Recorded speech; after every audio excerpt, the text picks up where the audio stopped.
God in the beginning. Through him all things were made. Without him nothing was made that has been made. In him was life, and that life was the light of all mankind.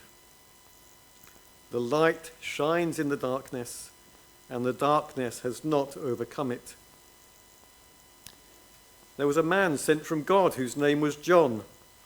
He came as a witness to testify concerning that light, so that through him all might believe.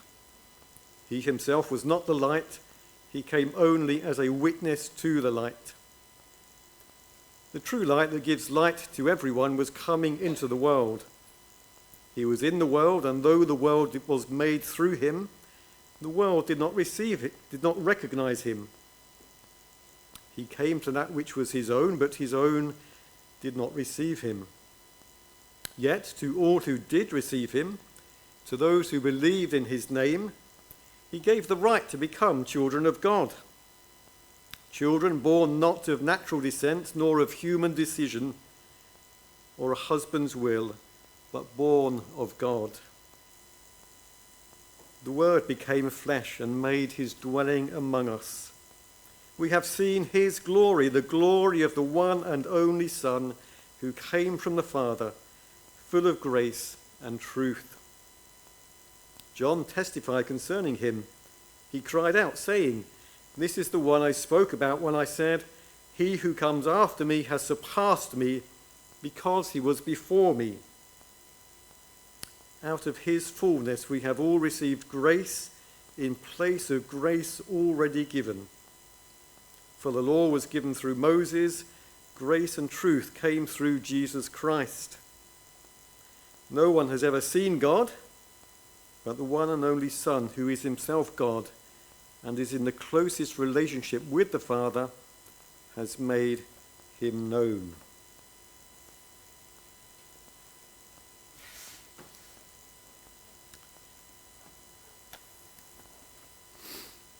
Now one starts feeling a little old when you use an illustration of a technological advance that I have lived through, but I guess that many in our congregation have not lived through.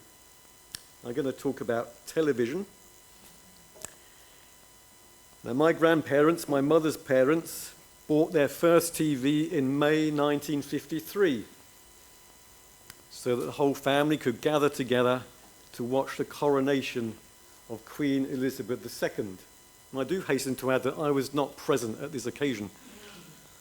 My mother was, with her parents, and they watched this event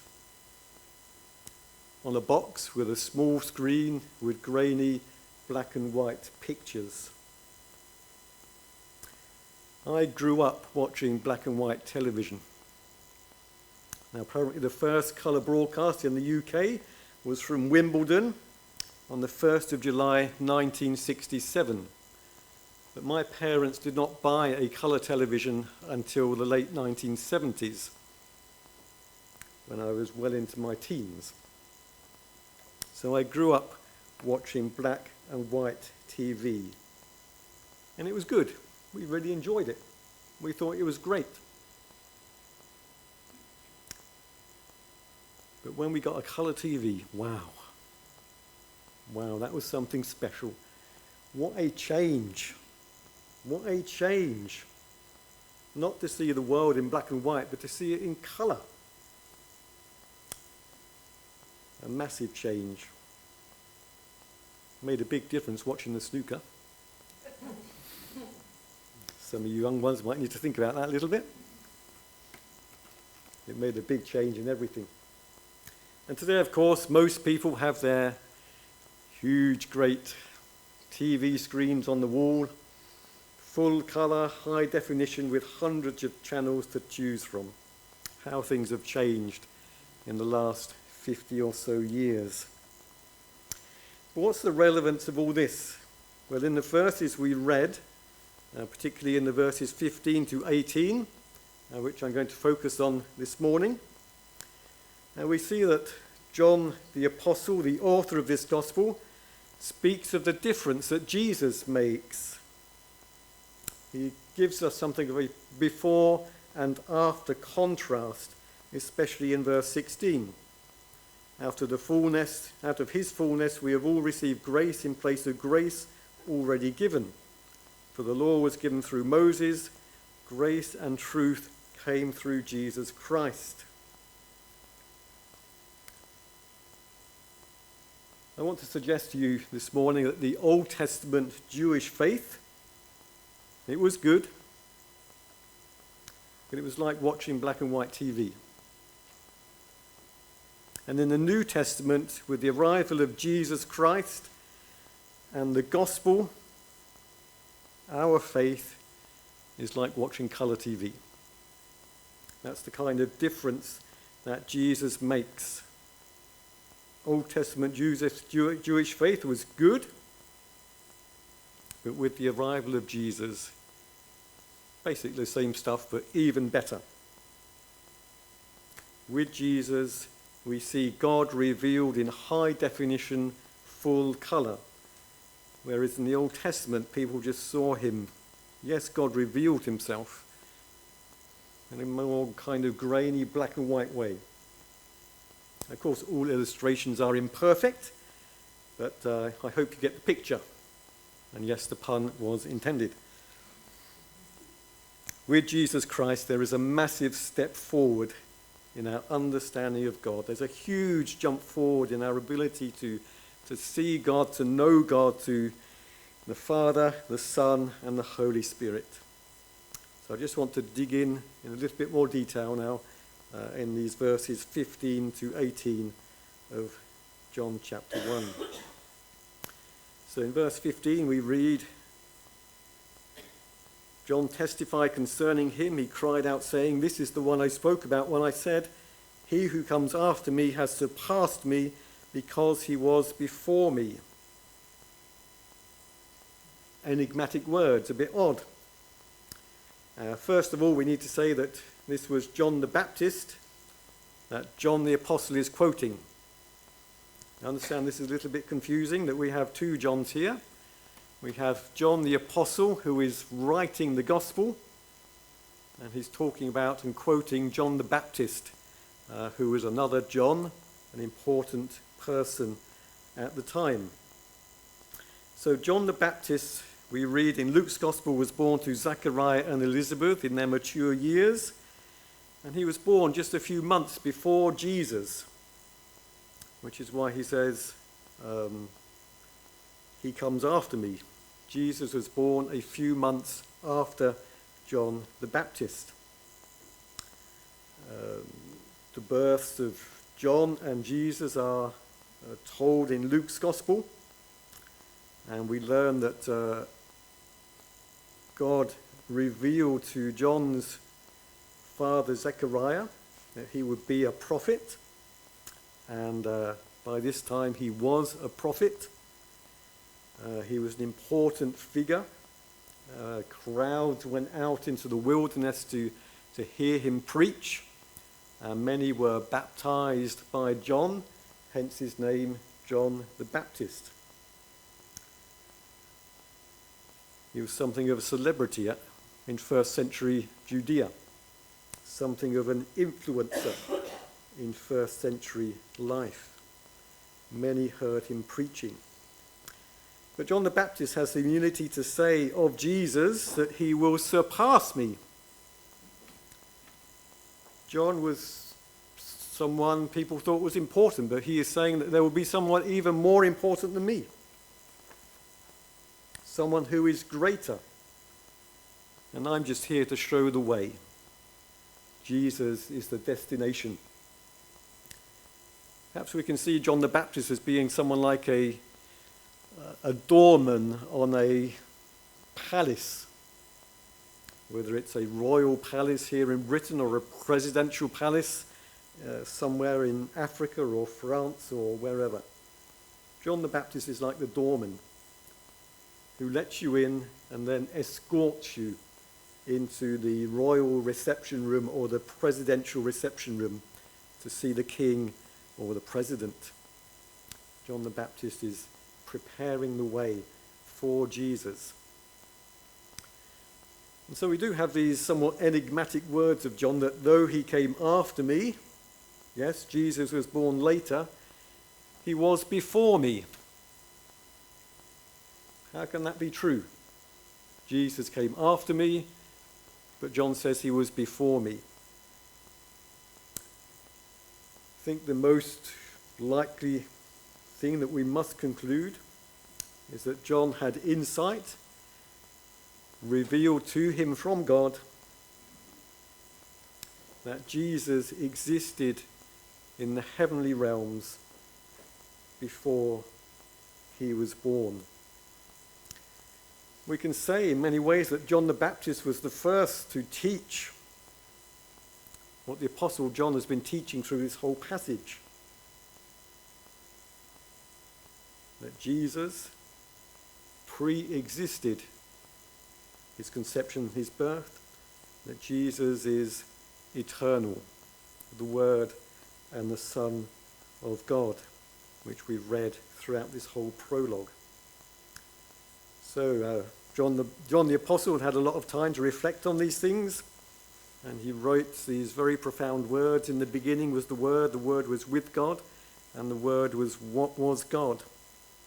And then we learn in verse 14, the Word became flesh and made his dwelling among us. But what he teaches is the same as what John the Baptist taught. When he said, though he came after me, he was before me. That's the first point.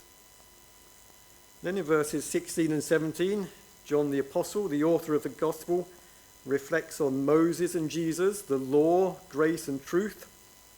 And again, some of these words seem a bit difficult to translate. If you're using the English Standard Version, it's translated, all received grace upon grace. And the NIV that we're using this morning says, we received grace in place of grace already given. Now, I'm not an expert in New Testament Greek, but we're going to follow the new NIV this morning. And I think what John is saying is that in the Old Testament, with Moses, as I've illustrated, we get a black and white picture of grace, but with Jesus, we get the full color, high definition picture of grace. I think there's a danger today, and it's probably a danger in John's time, which he perhaps addresses here. The danger of opposing the Old Testament and the New Testament, of saying that the Old Testament is bad and the New Testament is good. The danger of opposing law and gospel as if one is bad and the other is good. The danger of saying that the grace of God is absent from the Old Testament and we only really discover it and it's revealed in the New Testament through Jesus. And this can kind of lead us astray and distort our thinking. But before we go any further, what is grace? What is grace? How do we define the grace of God? Grace is simply giving something good to someone who doesn't deserve it. Grace is giving something good to someone who doesn't deserve it. Now, rumour has it that Father Christmas does not give gifts, presents to naughty children because they don't deserve it. Don't know whether this rumour is true or not. But if Father Christmas was to give presents to a very naughty child, then that would be a picture of grace. Giving good things to someone who doesn't deserve it.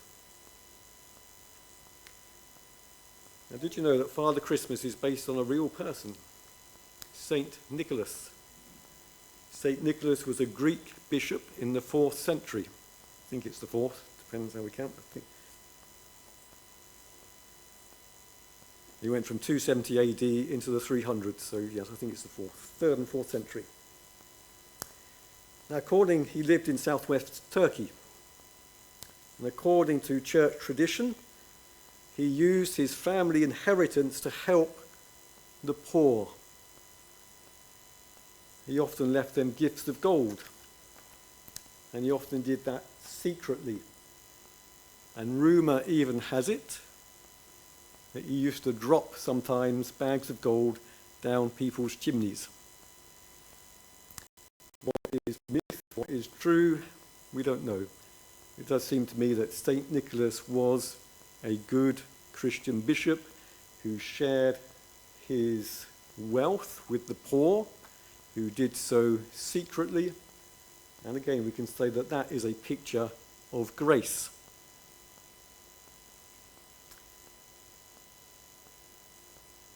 So what I think the Apostle John is saying is that there is, not that there was no grace and truth in the law, but rather that Jesus Christ, I've jumped the page. First of all, I want to say that there is grace in the Old Testament, in the writings of Moses. I just want to give 4 examples very quickly from Moses' time where we see the grace of God demonstrated. Number 1, God delivered his people, the people of Israel, from slavery in Egypt. He delivered them from tyranny, from oppression, from idolatry.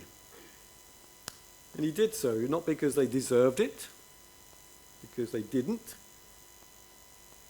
They were, in fact, rather undeserving. God did this as a demonstration of his grace towards his people. God deployed his almighty power over nature and over history and over people so that his people could leave Egypt and travel to the promised land. This was a demonstration, an act of his grace. Then a little later in the wilderness, God gave his people the law.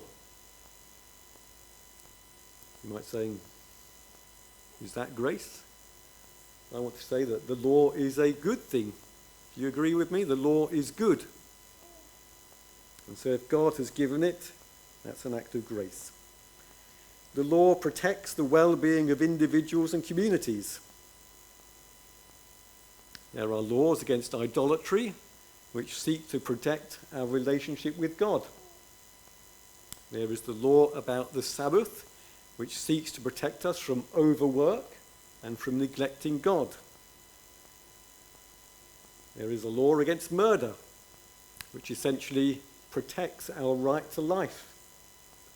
The law against adultery protects our marriages. The law against theft protects our right to property. The law against giving false testimony protects our reputation. So I suggest that the law is good and that the law is also a gift of grace from God. Thirdly, in Moses' time, especially in the book of Leviticus, we see lots of ceremonies talking about sacrifices and offerings, and it's really hard work to read. But the meaning of all this is essentially a gift of grace. You see, God's people often became impure for a whole variety of reasons. God's people often became guilty, again, for a whole variety of reasons. And so God made a provision of grace through these sacrifices and through these offerings so that people who were impure could become pure once again, so that people who were guilty could have that guilt removed and be forgiven, so that people who had gone astray could return to God and live in peace with him. They didn't deserve that. But this was a provision of God's grace. And then fourthly, God provided for his people as he led them through the desert. And when we read Exodus and Numbers, if you've done it, you'll know that the people they grumbled a lot, didn't they? They complained a lot. They turned against their leaders. They turned to idolatry. And yet God faithfully provided for them in the desert. He gave them food and water miraculously day by day. He protected them. He showed his presence with them in a a column of fire by night and a column of cloud by day, and he led them on their way. This was an undeserving people, but God showed his grace in his daily provision and his daily protection. So please, if someone tries to persuade you that there's no grace in the Old Testament, there's 4 good reasons to say that there is grace, and really I've only just scratched the surface.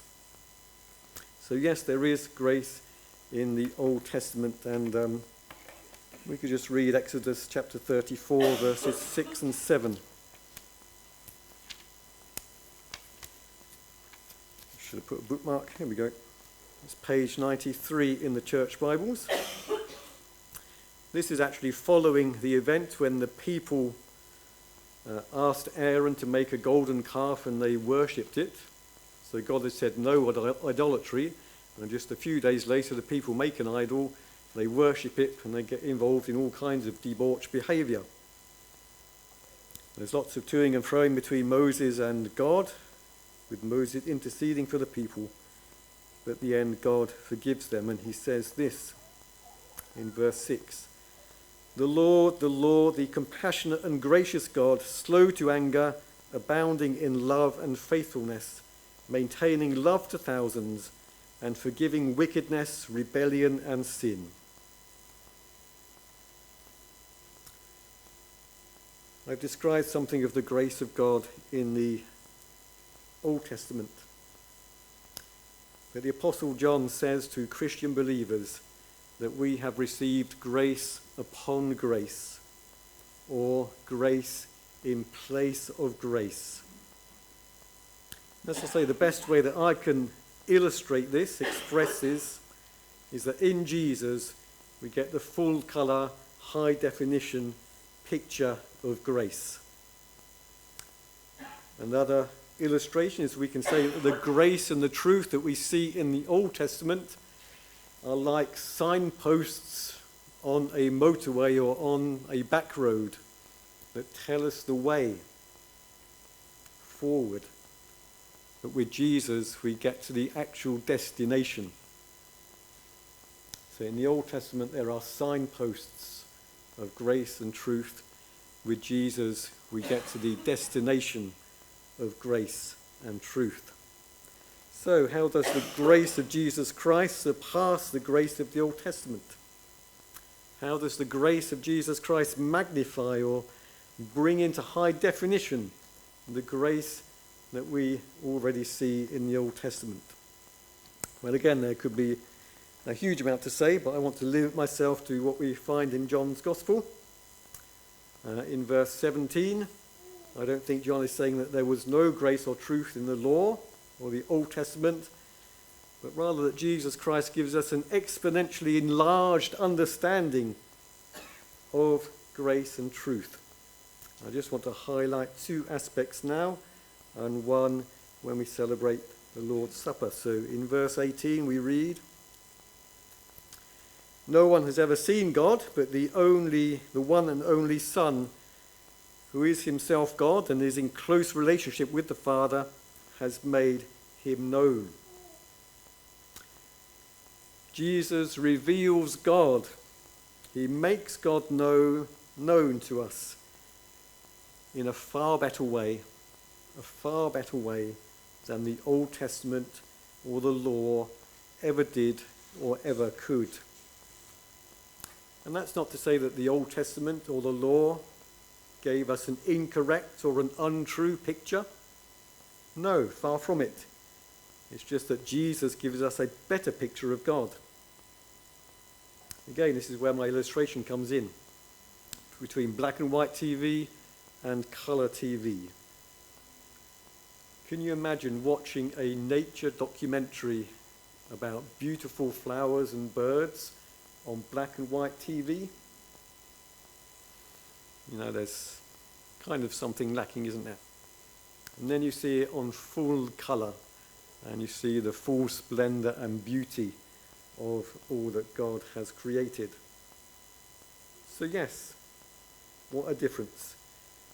The Old Testament does reveal God, but Jesus does it so much more, so much better. He gives us a fuller, a deeper, richer, more beautiful and glorious knowledge of God.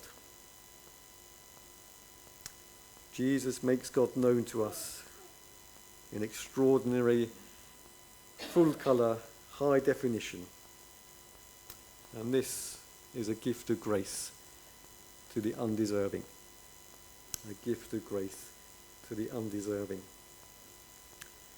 The second point, this knowledge of God through Jesus brings us into a richer, fuller, deeper relationship with God that surpasses that which Old Testament believers knew. Verse 18 speaks of Jesus being in the closest relationship with God the Father.